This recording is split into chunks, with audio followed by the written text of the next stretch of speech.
Hello everyone. I have decided to come back to India. Yes, मैं अपने देश अपने घर इंडिया वापस आ रहा हूँ एजुकेशन मिनिस्टर धर्मेंद्र प्रधान का रेजिग्नेशन मांगने के लिए। इतने दिन से आप सब देख ही रहे हो कि हम सोशल मीडिया पर आवाज़ उठा रहे हैं कि पेपर लीक के कारण जिन नीट के बच्चों ने सुसाइड की और जो लाखों स्टूडेंट्स की मेहनत बर्बाद हुई है, उसके लिए तो धर्मेंद्र प्रधान को रिज़ाइन करना ही चाहिए। 8 लाख बच्चों ने हमारी पिटीशन साइन की है। Crores of people have supported this demand on social media as well. And not just that, देश में कई सारी जगहों पर इसको लेकर प्रोटेस्ट भी तो हो रहे हैं, जैसे लखनऊ, जयपुर, महाराष्ट्र, दिल्ली। लेकिन फिर भी इनको कोई फ़र्क नहीं पड़ रहा।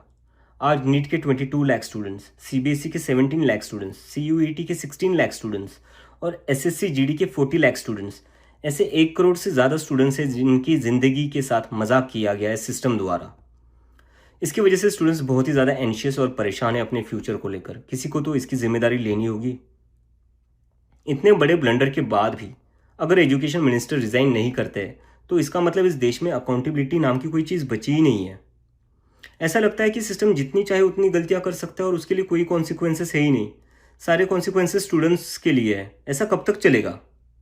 इसलिए अब वक्त आ चुका है, हम सबको साथ आना होगा और भारत के संविधान के रास्ते पर चलते हुए पीसफुली अपनी आवाज़ उठाकर धर्मेंद्र प्रधान के रेजिग्नेशन की डिमांड करनी होगी।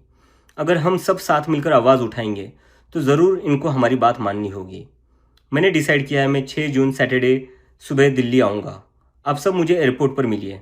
हम सब मिलकर पार्लियामेंट स्ट्रीट पुलिस स्टेशन जाएंगे और वहाँ पर जंतर मंतर पर एक पीसफुल प्रोटेस्ट करने के लिए परमिशन मांगेंगे। इंडिया का कॉन्स्टिट्यूशन हमें राइट देता है कि गलत के खिलाफ हम पीसफुल तरीके से अपनी आवाज़ उठा सकते हैं। उसी कॉन्स्टिट्यूशन के अकॉर्डिंग हम अपनी आवाज़ उठाएंगे और मैं उम्मीद करता हूँ जितने भी कॉकरोच जनता पार्टी के सपोर्टर्स हैं और जितने भी स्टूडेंट्स और यूथ इस सिस्टम से परेशान हैं वो इस प्रोटेस्ट में शामिल होंगे।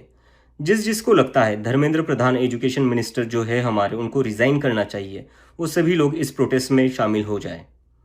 मेरे फ्रेंड्स और फैमिली को डर है कि मुझे एयरपोर्ट से ही अरेस्ट कर लेंगे और फिर जेल भेज देंगे।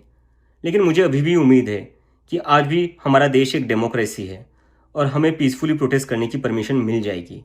I want to make it clear, I'm a big admirer of Gandhi, Ambedkar, Bhagat Singh and Nehru, and I believe in the Constitution of India more than anything else, जो हम सबको एक डेमोक्रेसी में अपनी आवाज़ रखने का राइट देता है। और रही बात जेल के डर की, हम कब तक डर कर जिएंगे यार? ये देश किसी एक पार्टी का थोड़ी ना है, ये देश तो हम सबका है। हमारे फ्यूचर का सवाल है, हमारे फ्यूचर बर्बाद हो रहा है और ये अब हम सबकी जिम्मेदारी है कि जब भी इस देश में किसी के साथ कुछ गलत हो तो हम सबको आवाज़ उठानी चाहिए in a very peaceful and democratic manner. मैं चाहता तो यहाँ यूएसए में जॉब लेकर आराम से रह सकता था। मुझे पिछले कुछ दिनों में कई जॉब ऑफर्स भी आई है, but I am not gonna take it as I have decided to come back to India because I love my country and I really want to do something for my country. हम सब आज जो कुछ भी है वो सब इस देश ने हमें जो दिया है उसी के कारण है।